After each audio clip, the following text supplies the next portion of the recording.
My uncle used to work on board the Great Lakes freighter, the SS Arthur M. Anderson, and they would haul iron ore and limestone across the Great Lakes.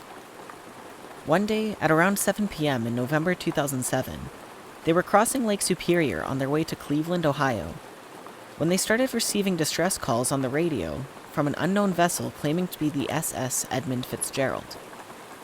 The SS Edmund Fitzgerald famously sank in 1975, taking all 29 crewmen with it. He said at first they all thought it was some kind of distasteful prank, until they checked the radar, and they found that there were no other ships around for at least 70 nautical miles. And the range of the radios are only 60 nautical miles. He said that the voice that they had heard on the radio described a heavy storm and high winds, and they were having a hard time holding their own. My uncle said you could hear true fear in the man's voice over the radio. But the thing was, there was no storm at all. In fact, the water was calm and the night was clear. At around 8 p.m., my uncle said that the distress calls on the radio came to an abrupt stop, leaving the whole room in a terrifying silence. And the radio stayed quiet for the rest of the night. Nobody was able to sleep that night, haunted by what they had just witnessed. When it comes down to it, there is a sense of irony in this event, being as not only is the ship my uncle was on, the SS Arthur M. Anderson was the sister ship to the Edmund Fitzgerald, but it was also the last ship to make contact with the Edmund Fitzgerald in 1975 when it sank. Could my uncle and his shipmates have actually made contact with the ghosts of the crew of the Edmund Fitzgerald, or could there be another explanation to this event? We'll never know, but it made one of the creepiest stories I've ever heard. Before we go on to the next story, if you could please leave a like and subscribe, it means a lot and helps the channel grow. Thank you. At the end of the street that I live on was a beautiful mansion that has been abandoned for 30 years. Chilling near the lake, a couple friends and I had decided we wanted to go explore it because of how long it had been abandoned. I'm an 18-year-old male with all female friends, and we decided to first sit by the water and have a couple cigarettes. After about 5 minutes, we heard a blood-curdling scream coming from a child. As we had a look around, we found that no one else was there. We got scared, so we decided to go inside of the house through a broken garage door because everything had been boarded up. The minute you walk into the garage, you see a door which goes down the hallway to the main room, as well as a set of stairs that goes upstairs to the bedrooms. I wanted to take a look at the main room, and my friends went upstairs, which is not a problem because I can handle myself if I encounter someone crazy and human. After about 10 minutes, I found the basement, which had its own little movie theater. In the corner, what I thought would have been a broom closet was in fact a child's bedroom with a padlock on the door. So in the pitch black, I decided to use my flashlight to look around. I had found a picture of a burning man beside a rock with engravings on it. I had left a peace offering and left the room. I sat in the movie chairs for a second, and not even 2 minutes later, I felt choking and really cold hands around my neck. Considering nothing was there, it felt so real. I heard a man tell something to let go of me and told me to run away and get my friends and go. According to this masculine figure that I saw and heard, we were not safe there. And then I heard my friends scream, and I ran upstairs knowing where they were. There was blood dripping from the walls, and it wasn't just me who saw it.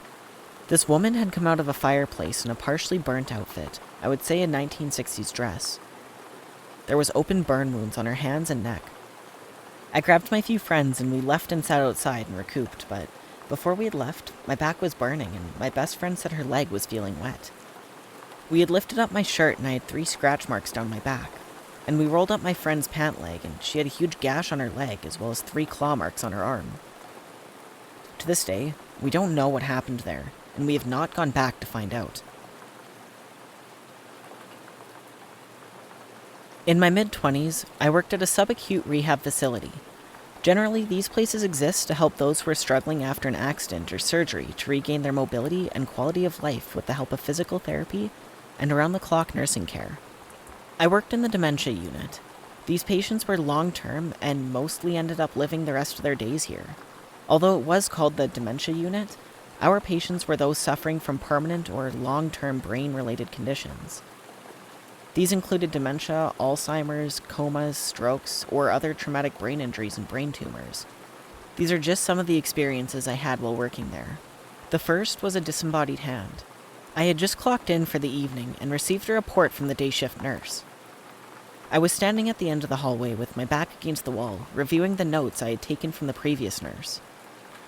Whilst reading over my slip of paper, I felt what only could have been described as a hand dragging its fingers horizontally across my abdomen. I jerked back and looked around, but I was completely alone. Next was a call light symphony. Although I don't have a particular story about call lights, it was a normal occurrence to have call lights in empty rooms triggered, even in rooms where the wires that were attached to the call button were unplugged from the wall. Some nights, nurses would be forced to respond to several phantom calls from empty rooms. The third is the empty room ghost. At the very end of one of our halls contained a habitually empty room. The heat and air conditioning unit was broken, so patients were never placed there. The nurses and aides would use that call for privacy during personal phone calls. One evening, I headed into that room's bathroom to touch up my makeup and fix my hair. I left the bathroom door slightly ajar while going about my business. I was putting my hair up in a bun when the bathroom door slammed shut behind me. Mid-heart attack, I spun around and jerked the door back open. The room was empty. The time it would have taken a human to exit the room would have been longer than it took me to open the bathroom door again. I'd also like to note that there was no furniture in the room and nothing human could have hid behind it. I'm convinced it wasn't a living person who slammed that door. Fourth is the last farewell. One patient we had residing in the long-term unit was a middle-aged woman with severe Down syndrome. She was mostly nonverbal, saving a few words that she would utter at random. She was very sweet and always had a smile on her face. It was my turn to help her eat dinner the night the story takes place. She didn't have the motor skills to eat properly, so I spoon-fed her while we caught up on cartoons on her TV set. But this particular night, she acted completely out of character. I didn't notice at first because I was engrossed in the show we were watching together. I failed to notice her attempts to get my attention, and she resorted to using grunts to call me away from the TV screen. When I did finally notice, she was overjoyed with something. Her mouth was stretched into a wide grin, and she was pointing at an empty corner in the back of the room. I could clearly see the corner, but nothing else. I looked back and forth between her and the corner, and I couldn't understand what she was trying to communicate. She was pointing, giggling, and waving at apparently nothing in the corner. I tried asking her what she was trying to show me, simple yes or no questions, since she could answer by nodding or shaking her head.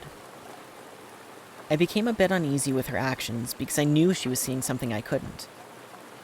After I finished feeding her, I walked back out into the hallway and was immediately approached by a fellow nurse.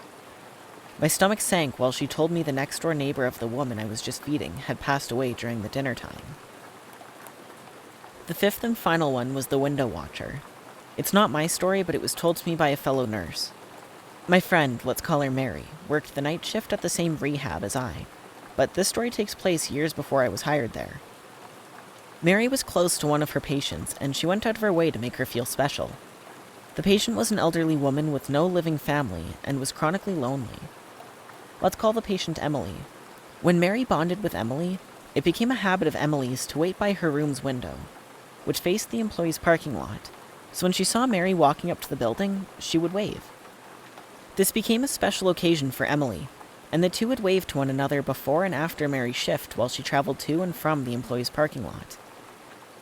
Then Emily fell ill and was unable to get out of bed for a while. Every time Mary pulled up for work, she would check to see if Emily was waiting by the window. When she didn't see her, she would know walking in that Emily was still sick. This went on for weeks. Mary would pull into the parking lot hoping to see her sweet patient up and out of bed waiting for her to wave. But then one day Mary showed up for work and saw Emily standing at her window, peering out and over the employee parking lot.